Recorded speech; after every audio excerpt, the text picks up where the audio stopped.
Right, the unit 5-6 has to do with your informational interview.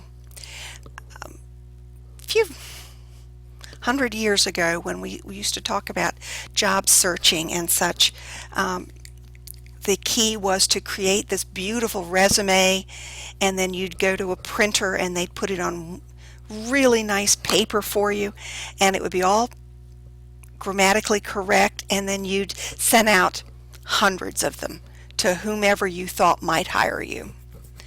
As time went on, our hiring process became a little bit more sophisticated, and one of the books that you might want to look is What Color is Your Parachute? The gentleman who wrote this book, and I'll give you a link to it, was one of the first who really started going in and looking at how people really got jobs. You will find today it's not always what you know, it's who you know. And there are reasons for this. It's things like it's harder to get rid of employees. So you don't want to hire somebody if you don't know who they are. And if I get someone who comes in and interviews and Mary Jane says, oh, I know this person, we went to high school together,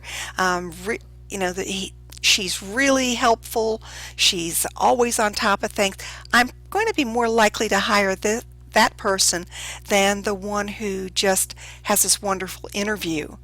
A lot of people do good interviews, but aren't necessarily good workers.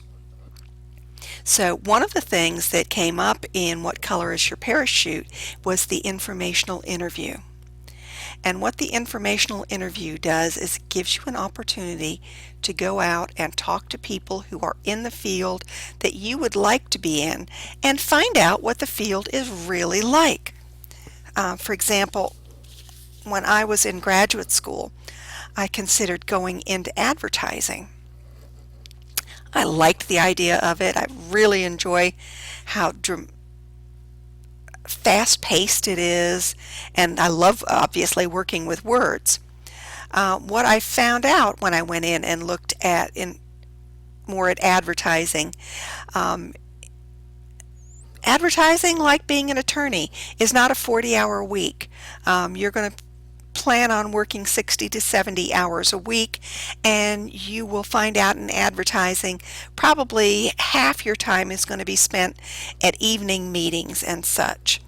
Well, at the time I had a husband who was full-time in the military and gone a lot, and 2 small children.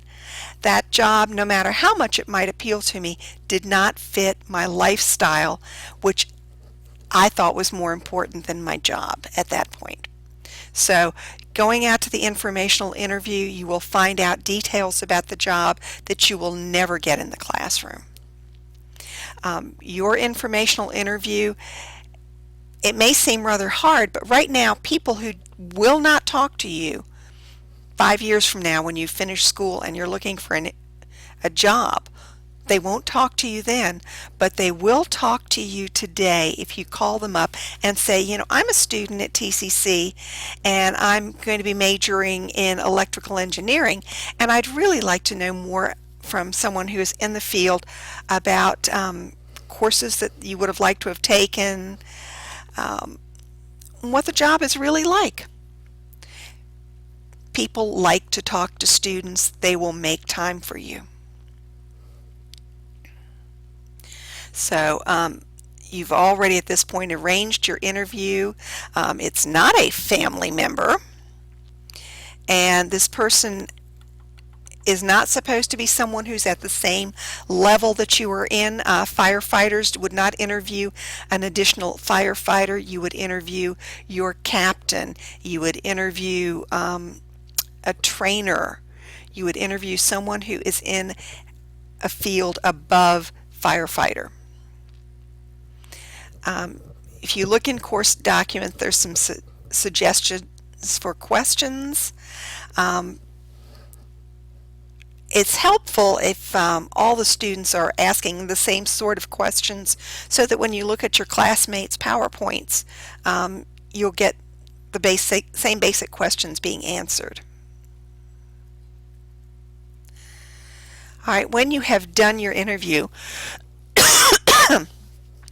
you need to write a thank you note. Now, there is a section in Blackboard where it does actually give you some overviews on letter writing, some suggestions for the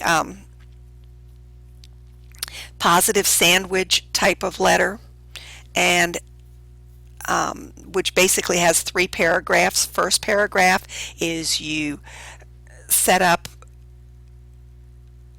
positive attitude towards your writer. Your second paragraph, you actually get down to business. Thank you so much for spending time with me. And your third paragraph is your, again, it was wonderful of you to see me. 3 paragraphs, and the thank you letter is generally handwritten, even if you've got bad handwriting. When they have done interviews with top officials in corporations, this is the one thing that they said they do on their own. They write their own thank you letters.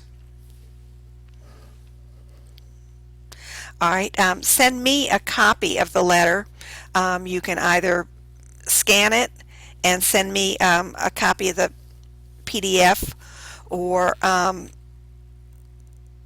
JPEG, as you wish, or you can just type out what you put in the letter. That's fine. Your PowerPoint, the presentation, is going to require at least 5 slides. It will have at least 1 graphic on those 5 slides. If you don't have PowerPoint on your home computer, if you remember at the beginning of the semester, I showed you the link. You can download Word 360, I believe it is, and you can put PowerPoint on your computer at home, or you can come to school and use the PowerPoints there. All right, you will post your document here, but I'm asking you also to post it in discussion board, because I'd like for other people who are in the same basic field as you are to be able to go in and get the advantage of more than one interview. So if you have more questions, please contact me, but good luck getting this done, and I'll look forward to seeing them next week.